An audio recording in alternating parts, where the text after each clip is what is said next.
a lot of the things that I tell women, they don't really believe me. And so I like them to hear from men themselves. So, first question, what's great about being a man? Shoot, I don't know what's not great about being a man. I The think feminist movement got equal pay for equal work. That's awesome. But it somewhere it took a turn and it turned a lot of women into man haters and not wanting to need a man for anything. How does that make you feel as a man? Hey, everybody. Welcome to the Daniele Hage Podcast. I am so excited to be here today with my very special guest. His name is Adam Allred. And the way that I found Adam is one of his posts came up on my feed, and just what he was talking about and what he was saying about the masculine, about the feminine, and the spirit in which he was saying it, he really caught my attention. And then I also loved his hat, and he says it is his tagline, "Make Men Great Again." And I thought that was very interesting. So I reached out to him and asked him if he would mind if I interviewed him, and he agreed. So here he is. So welcome, Adam. So glad to have you today. Danielle, I'm glad to be here. Thank you for having me on the show. And I just have to start off by first saying that I love what you're doing. So I'm glad you linked up with me because now I watch your content and I think what you were doing is so important right now in our society. So I just want to say thank you for the work that you're doing. Well, thank you. Yeah, I feel like we have a lot of the same values, and we probably agree on a lot of the same things just by watching you also. So today I thought I would, well, first of all, tell us just a little bit about yourself. You've been married for 3 years, 4 children? Mhm. Or 4 children. Yep. I have 3 from a first marriage that I was in a couple of years before I got remarried. It came to an end a couple of years before I got remarried. And I have 3 kids that I have from that marriage that I have 50% of the custody with. Okay. And what do you do? So I do it's marketing, but it's specifically door-to-door sales marketing. So I came up in college doing that. That's how I paid for school. I'd go out for the summertime and go knock on doors all over the country. I'm based out of Utah. They would send us, whatever company we were working for, they would send us to various markets and we would knock doors all summer. And when I got done with schooling, I just did that for a career. I just stuck with it. Wow. And now that I have several businesses that we've built off of door-to-door sales Okay. primarily. And what do you sell? So mostly pest control. We do Okay. some garbage sales and we do a little bit of solar and there's some other things. We have some other little niche things that we sell here and there, but Okay. mostly it's residential pest control. Okay. Cool. We Yep. need that. I know I have pest control come to my house once a month. So Especially the women. The women want it more than the guys, generally speaking. We're like, we'll get some from Home Depot and spray yeah, every once a year when our wife really gets after us about it. But if we it's crazy because I own a company that kills bugs. But if I catch bugs in my house, which is very rare because my house is treated, but occasionally I'll find yeah. something. I usually catch it and let it outside, so it doesn't make any Oh, sense. that's funny. I'm living in a contradiction. That's great. Okay, so I'm just going to throw some questions at you, and these questions are mostly for our women viewers to hear from the mouth of a man, a masculine man. I find that you are, and just I teach women a lot about men and how to understand men and why men do some of the things they do that we think are misbehaviors, but really they're just being normal men. And so a lot of the things that I tell women, they don't really believe me. And so I like them to hear from men themselves that you have no idea. I mean, this is new for you. You've not heard me teach. You've seen me on Instagram, but you really don't know the content that I teach in my seminars. So I just thought I'm going to throw some things out and you just tell us off the top of your head what you think, and feel free to pass on any question you don't want to answer. And I want you to remember, you're not answering for all men. You're answering for you, what Adam thinks. Yep. Okay. So the only thing I know how to be an expert at Okay, is myself. I'm not an expert at anything Good. else. Good. All right. So first question, what's great about being a man? Shoot, I don't know what's not great about being a man. I think being a man is pretty awesome. I think that we're wired and designed to sacrifice ourselves for the good of others. I think when men are healthy, that's just part of the programming that's built into us. And so particularly around a family, being a provider, being a protector for your wife and for your Yeah. children. I absolutely love being those things. I like to be needed. This is one of the things that I think is really important for everybody to understand, women especially. Men have to feel like they're Mm. needed, and I feel a great deal of self-value and self-worth from being Yeah. needed from my wife, my children, and then extending that to your family outside of your immediate family, and then into like your friendship groups and your business groups. And so yeah, I love being a man. I think being a man, this is an awesome time right now to be a man, because we're being invited. There's so many people in this space right now that are recognizing that the masculine, the qualities that we have valued traditionally, been under attack for a long time and mitigated. And so now is the time for men to start rising up to make men great Yeah. again. And I'm excited to be part of that whole movement that's transpiring, and it gives me a lot of hope for the future. So I saw one of your videos where you're going around and you're asking people what's the definition of a man, and they're like, I couldn't believe it. I'm like, are you kidding? Just people can't tell you what a man is. What did you think about that?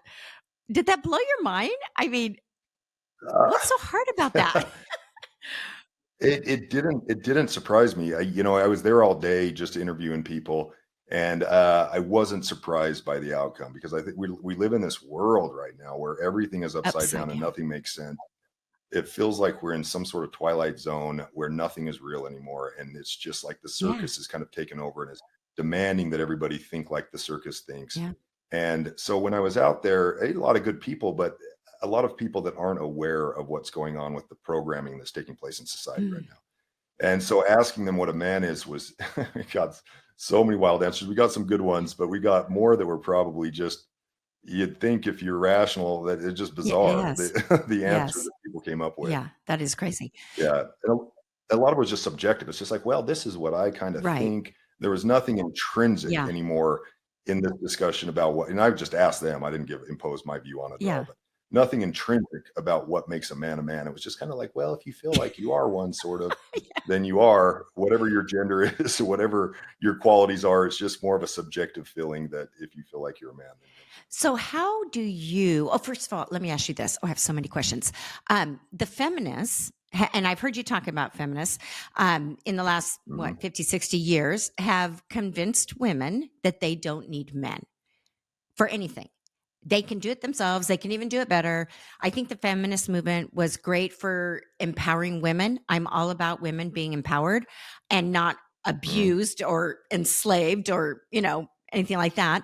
And I think it's great that, the feminist movement got equal pay for equal work. That's awesome. But it somewhere it took a turn, and it turned a lot of women into man haters and not wanting to mhm. need a man for anything. How does that make you feel as a man? Well, it makes me feel really sad for our society, and it makes me, honestly, makes me feel bad for women that subscribe to this ideology, because they're not happy. I run into a lot of feminists that get angry with some of my content, and I'm very critical of feminism, not femininity or women Right. at all.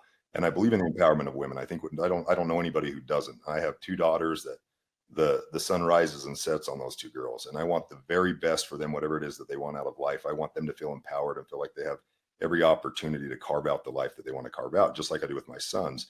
And my wife is a very powerful woman. Like, she's been very successful in business. She's been very successful in door-to-door sales. That's kind of how we linked up. So first off, I just have to say that I love women. Women are my favorite, 4 or 5 out of my favorite top 6 favorite people in this world, top 7 people in this world are women. So I love women, but this ideology is just so toxic. And I think it's the biggest threat right now to society, is this um, demasculating of men and the weaponization of feminism. And nobody is happier for it. So even though it may be true, and it is often true, that women can do a lot of things better than men, there are a lot of things that men do better than women, and that's okay to say that and admit it. We have these innate qualities that I feel like God has endowed us with, nature has endowed us with, that when we are in harmony with each other, when we're healthy with each other, and in a healthy relationship, it's just beautiful. And I have the contrast between two relationships, and I can see that, personally for myself. So it makes me really sad for women who subscribe to it, and it makes me very concerned for our society that if we don't break away from this, I mean, we're watching the trend right now with men, and it's not great. Men don't feel needed. Men are dropping out of school. They're less likely to graduate from college than women are. Men are just trying to find their place in the world, and a lot of it is because of the years that we have been subscribing to feminism as a society, where women are like, I no longer need a man, so they push the man out of the house, or the man leaves because he doesn't feel like he's needed, or whatever the reasons are. And so you have a lot of these boys that are being raised by single moms. Even if there's a husband, he's often gone for work, and he might even be worried about talking about masculinity with his son because it's going to go contrary to what society is teaching. They roll into a school system that's largely run by women. Mm. And so these boys, they never actually transition into a man. They just stay boys forever. And so they come out of school and they get into the dating world. And all these women, I hear this all the time. You probably hear this too from single women. Where have all the good men gone? And it's because we've erased them, or we're trying to erase them right now. The good men are either married, or they're completely just been eradicated from society, because you have these boys that have been mothered and they've become yes men to the feminine energy. And now they're looking for another mother. They're looking for a woman to take charge and tell him what to do, and for him to be essentially kind of a glorified servant. And it doesn't make men happy, and it doesn't make women happy. That's been my observation. I was on a podcast, and there was a young woman, and she said, we just can't figure out where there's no good men left. And I said, do you know that I have mostly men followers on my social media, and the men are saying the exact same thing? Where are all the great women? And she was like, she just looked stunned. Like, what? I go, yeah. I go, men are looking for really good, wholesome women also. So there's just such a polarity right now between men and women. It's weird where our culture has come to.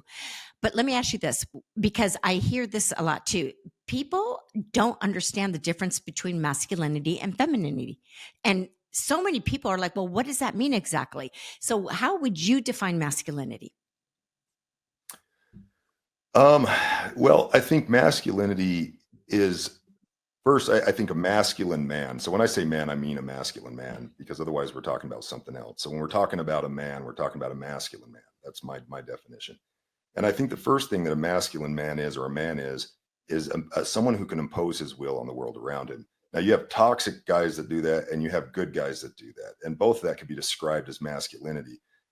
Guys will impose their will on the world for selfish reasons, or they will impose their will on the world to make the world a better place for those who are on their watch and those around them. And so I think first it starts with a man who's strong and capable, who knows who he is, knows which direction he's going, has boundaries for himself, most importantly, has self-respect for himself, that he trusts himself, and that he's going into the world to effectively create a space for himself, and ultimately for his family and for his children. And I think there's a lot that goes into that, but a lot of different qualities. But I think that's the first and foremost thing for being a man, is being able to actually impose your will on the world around you. How would you describe femininity? I think femininity is this life-giving force. I think femininity is the most beautiful, quality, beautiful energy that this world has. It goes hand in hand with men, but I'm a man, so I'm obviously endeared towards women. But I think they're this creative force that brings life into the world and brings healing into the world when they're healthy. And they are just, they're life givers. Like, again, the contrast between two different marriages, my wife now just expands everything that I do. Everything that I do as a man is better because I have her as my partner in this. And she is a very feminine woman. She's a very strong woman, but she's a very feminine woman. And so those two energies come together, and it creates a really beautiful relationship. And it just makes me, even when I'm out at work or doing anything else, it just makes me better at those things. So what was it about your wife? Because first of all, let me ask you this, because you were married and divorced, and that had to be hard. And then you signed up for marriage again, because I hear so many men, and I get so many comments of them saying, stay single, stay sane, don't marry, don't do it. And I'm like, no, that's so sad to me that, it doesn't work, and they're going to take you for everything you got. But this is your second time around. So what, you like being married? What's great about marriage for you?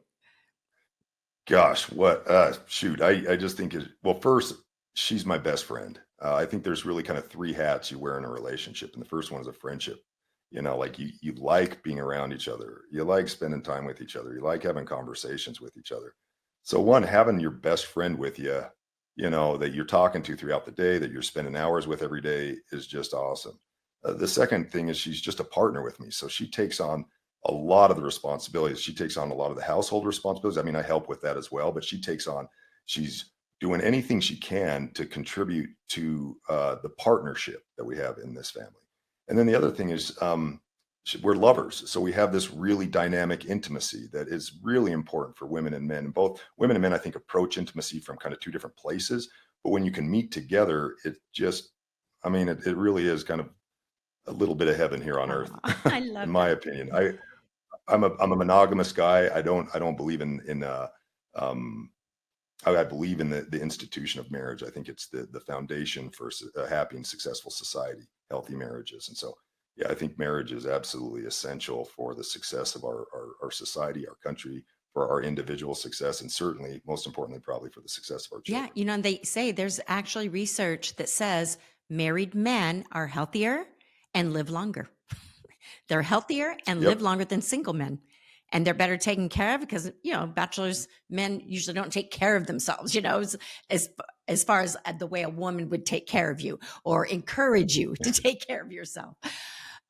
Okay, so let me ask you this. How important is respect to you?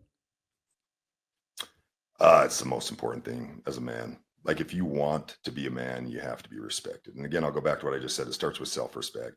You'll never find anybody that will respect you if you don't respect yourself. And it really is, the kind of the quintessential quality that a man or thing that a man is looking for when he goes into the world is to be respected. It's what gives us, puts wind in our wings so that we can do anything and be successful at anything that we do in life. It starts with respect. So, how do you deal with? Because I'm sure, I am as lovely as your wife is and as great of a woman she is. I'm sure every now and then she has moments. I know for me, I do, where I will say something that will land on my husband as disrespectful when it may not have Mhm. been in my heart to be disrespectful, but just the way I said it or the tone I said it in. And ooh, he does not like that. So I'm just wondering for you, like, how do you deal when there are pockets or moments of disrespect in your household? How do you deal with it? So the first is because I had been in a previous marriage, I was able to really communicate that well with my wife now. And so one of the first things I said when we were getting serious and we were starting to talk about marriage is I said, look, I'm a good husband. I'm a good man. I'm gonna provide well for you. I'm gonna take care of you. I'll treat you like a queen. I'll take a bullet for you. I will do whatever it takes to make sure you and the family are safe, but I won't be treated like anything less than a king. I will treat you like a queen, but you have to treat me also like a king. And if it gets to a point where you're not doing that anymore, this relationship will be over. I'm not going to stay in it. And this is not an easy thing to say because I really love this woman and I loved her when we were talking about marriage. And I'm like, I don't want to not be in a relationship with her. But I also recognize that I didn't want to be in an unhealthy relationship more than I wanted to just be in a relationship. And so starting off our marriage that way with that type of communication, and she totally understood it. It wasn't me telling her what to do. It was just me articulating my boundaries for her. And what I needed out of this relationship, one of the most important things that I needed was a woman that would respect me in my role as the man. Now you get into the weeds and you get into the thick of it and you have your moments, and everybody does, guys and girls. And I've had moments when I've been disrespectful to her. And so when I have been that, and it's been very rare, but when I've got a tone with her, when I say disrespectful, it's like I'll maybe snap at her or Yeah. something because I'm under stress or something. There's not a good excuse for it, but I will immediately apologize. And I'm sincere. I'm like, I should not have had that tone with you. I'm sorry. I won't talk to you like that again. I'm really working on this is why. And I expect the same from her, and she does the same as well. There's been a couple of times where she has been maybe that tone, or she has said something that I felt, it's rare, but something I felt was kind of intentionally a jab. I think this is part of every relationship. Women are going to test the boundaries. They're going to see how solid you are. They're going to see where you draw the line. And so that certainly has happened in our relationship a couple of times. And if she didn't immediately apologize for it, then this is when I'm not doing anything wrong. I haven't been disrespectful. We're in a conversation and there's some form of disrespect that I feel like I'm picking up on. Uh, I have a boundary there where I will not validate it. So I just step away from it. I'm like, okay, listen, right now you're being disrespectful to me, and I'm not being disrespectful back. I'm just clearly articulating this. You're being disrespectful to me. I'm going to give you some time to cool down, and I'm also going to cool down because I'm feeling frustrated right now because you talk to me in a way that I don't want to be talked to. And we'll come back and talk about this. And it's really important that you do come back and Yes. talk about it. You can't bury this kind of stuff. And so I will separate myself. I won't validate it. I won't like try to rationalize with her or try to get her to see my point of view or try to explain to her why she was disrespectful. I will just say, hey, that felt disrespectful to me. We need a little bit of space right now. You can think about it. I'll think about it. And then we're going to come back and talk about why you felt that way so I can understand where she was coming from, why I felt that way in a place where there's not going to be any more disrespect in the conversation that is being forced because we're trying to come to terms in that moment. That is so good. How did you learn to do that? I mean, is that I learned, does it come natural for you, yeah, or did you like have to read books, and did you have good modeling from your family? Like how did you learn as a man to know we're in conflict, we're going to talk it all the way through? I mean, yeah, I think I learned a lot of it in my first marriage because there was a lot of disrespect in my first marriage. I felt like I was constantly being disrespected and I tolerated it too much. And I thought if I could just get her to see where I was coming from and get her to see, how she was being disrespectful. If I could rationalize with her on this, then she would understand that. But what I found in that marriage and what I've observed in a lot of my friends' relationships and in my current marriage is that when a woman is emotional and upset, you can't rationalize anything. It doesn't work. And so that's where I think that space comes in. So it came a lot from just observing that in the marriage that I was in. And then I've had several buddies that have gone through divorces about the same mm, time as I did. And we would powwow about it and try to make sense of it. And why did this happen? Where, they would share their experiences and I would share my experiences. How did we ever get to this point? Um, and so that was just a lot of stuff that I picked up per discussions and per personal experience and observation that it's better when you're upset in my opinion, it's been a lot healthier if we can give it a little bit of yeah. space and then come back, let the emotions die down and then come back and talk about it. And we make a lot more headway when we do that. Absolutely. I totally agree. All right. So let me see what else I have here. Okay. So talk to me about vulnerability. This is another thing. I talk a lot about vulnerability, about how I consider men, how I consider it to be a strength, pure strength in a man that is willing to make himself vulnerable. And again, I get so much pushback from the men on that, saying, don't do it, don't listen to her. No, bad advice. The same men that love my information, but on that one point, they go crazy and are like, don't do it, don't do it. So I find you very vulnerable. I mean, you are very honest, you're very open, you're very real. How, tell me about that. So I lost you for just Oh, a shoot. second. Can you hear me? Our Yeah, connection I went could out. see it was frozen. Okay. Did you get the Yeah. gist, or do I need to repeat?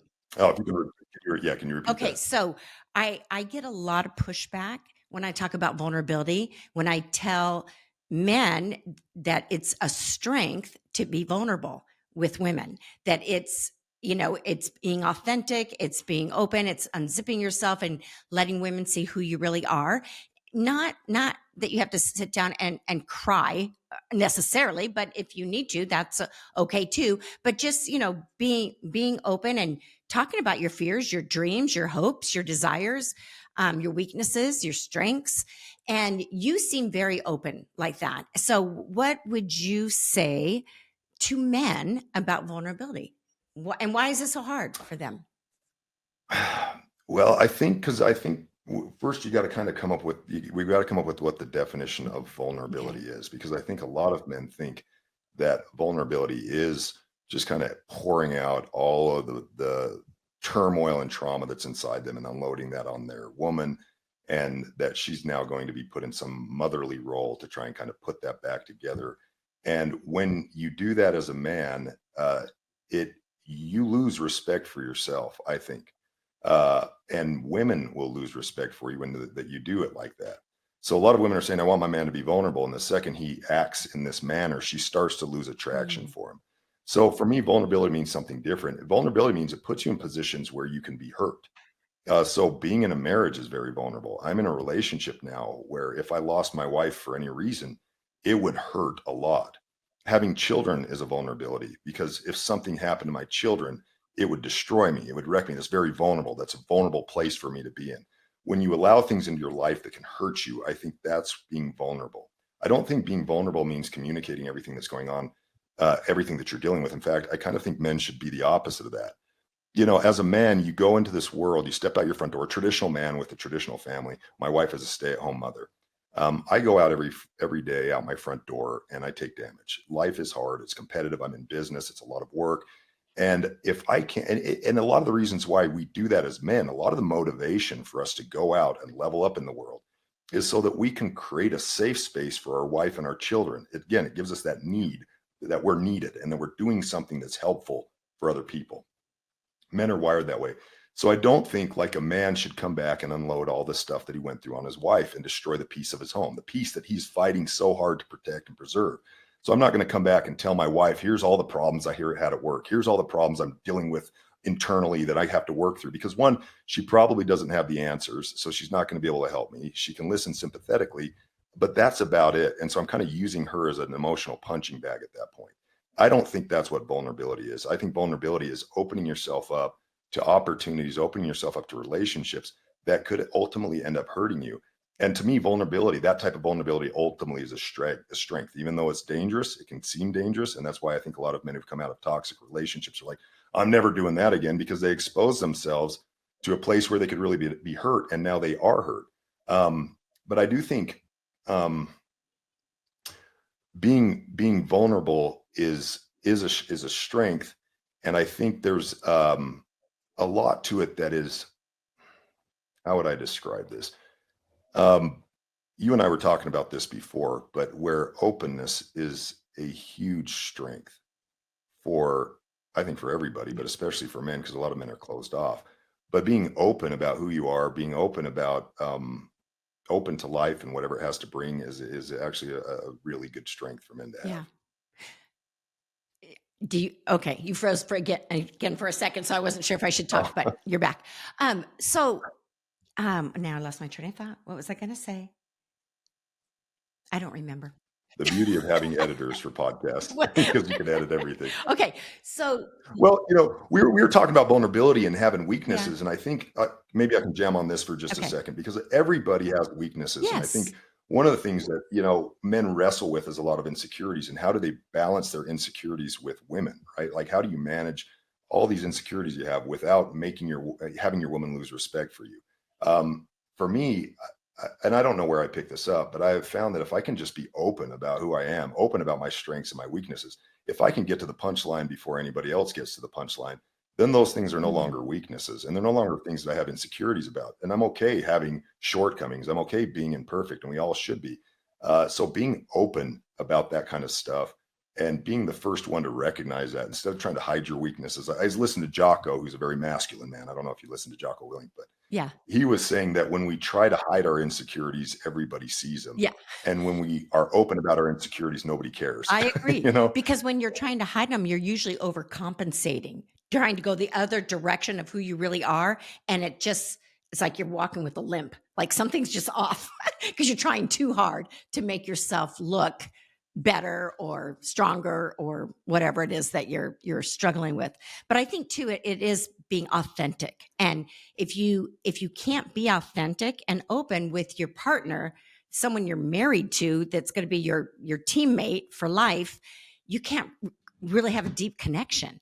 And I think that's where some men maybe would be missing out if they never opened themselves up. And again, I agree. I don't think that your wife needs to hear all your war stories from work. She probably couldn't handle it.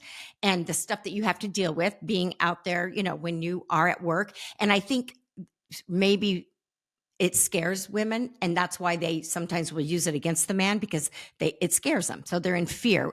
Not that that's a good thing for a woman to do ever. In fact, I just did a video about, if you ever want a man to open up to you and he finally does, you better listen with your mouth shut and just listen, and don't ever use it later on against him, or good luck him ever opening up again. Good luck. Or what happens a lot of times too is, yeah, and that's being vulnerable, right? When your person that you have linked Yeah. up with knows everything about you, they have stuff that they can use to hurt you, and so that is being vulnerable. Um, it's also true that, like, a lot of, and I've observed this a lot, that a lot of times when men do open up about stuff they're going through, oftentimes the women will automatically hijack the conversation, be like, "Well, I went through this, and this is," and they kind of one up the man, and he's going to stop talking about the stuff that he's dealing with, and he's not going to open up anymore because he's not going to be listened to. It's going to turn into, it's going to become all about her in those types of Right. conversations. I've seen that happen a lot. And men don't want to compete with their wife. Like who is more tired or who's working harder or who, they don't want to compete. We're together as partners to complement. I have gifts and strengths and that my husband doesn't. He has gifts and strengths that I don't. So we complement one another. It's like staffing to your weakness, right? So we're not in this to compete. I mean, I want him to be the best and be empowered and be the best version of himself he can possibly be in the workforce as well as in our marriage and as a father, as a grandfather. So I want to uplift him and empower him and edify him to the best of my ability. And he does the same for me. So I think we've kind of gotten into this thing in our society where, and maybe it stems from the feminist movement, where, women can be as good as men. And it's not about equality. We are not the same.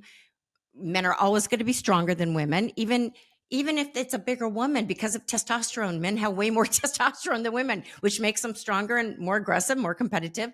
And that's a good thing. We want our men to be strong and competitive and aggressive in the right area when they're doing, like you said earlier, when they're doing good for society, for the common wealth of everybody. We want them to be strong that way.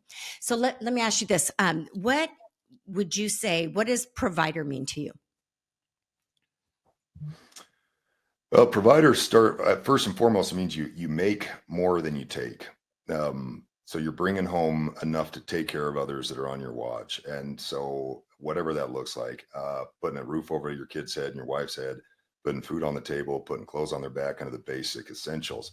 That's where you start, but it goes, a lot further beyond that, because as a good provider, you also provide support for your wife, emotional support. So in that vein of what, having conversations about what's going on in a relationship, or if your wife is struggling, when my wife talks to me about stuff that she's going through, which is almost every day, she'll have stuff that is just weighing on her, or stresses that she's been through the day.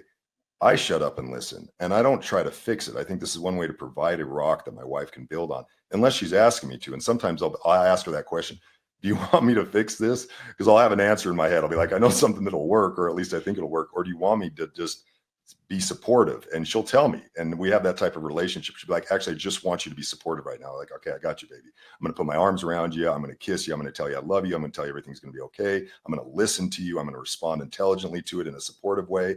Other times, I'm going to try and fix it if that's what she needs, and I try to discern that myself. And if I can't, then I'll ask her. But that's another way that you provide, and you provide leadership in a relationship. It's not just materials or emotional support. Um, Men have to step up and lead in a relationship, for so many different reasons. And so I think you provide leadership, you provide an example to your children. You probably provide an example to your sons of what a man looks like, and you provide your daughters what a future man should look like, that they're looking for when they get married. And so, I mean, I think there's a lot of different aspects of being a good provider for your Yeah. family. Yeah. No, I agree. It's not just financial. It's emotional, it's spiritual, it's intellectual, it's supportive, it's companionship. There's all different areas of provision. And what does it mean to be a protector? It means I'm going to put on an orange jumpsuit for the rest of my life if somebody messes with my family. Ah, It means that, and you're not waiting for that. This is really sad, but I've read a lot on this recently, that there's a lot of these predators, these serial killers, child molesters, that look and target single women, or single mhm. mothers, because there's not a man in the relationship. And so they know it's an easier target. So just by virtue of being there as a man, a masculine man, you're providing a sense of protection that you're not even aware of. But that protection goes for everything. Like, often feel like I have to protect my kids from themselves. Like I'm trying to teach them lessons. When I see like my oldest daughter right now, she is pre-teen. She's 12 and she's transitioning into a teenager, and there's a lot that comes with that. So I'm really dialed in to trying to teach her things that are going to help her deal with this to the extent that I can as a man. I don't know what it's like to be in her shoes, but to provide her with also a foundation that gives her a protection and gives her counsel and gives her wisdom and gives her lessons and teaches her how to kind of navigate some of these things so she doesn't fall into the victim Yeah. mindset or fall into other qualities that can get more ingrained if they're not checked. And so I'm constantly trying to be aware of the progression of my kids, the progression of my relationship, and trying to make sure that I'm leading in those different areas. And I think that's one way that you protect as a man your family. Very good. Love it. What is it like for you to be your wife's hero? Oh, it's that's a good question. I love that look on It's your humbling. face. You just said it right there. Yeah, you put that in an email to me on some of the questions, and I kind of thought about it a little bit. But it's honestly really humbling because you have somebody that has put their trust in you to step up and be the provider, be the protector, be the leader in the home.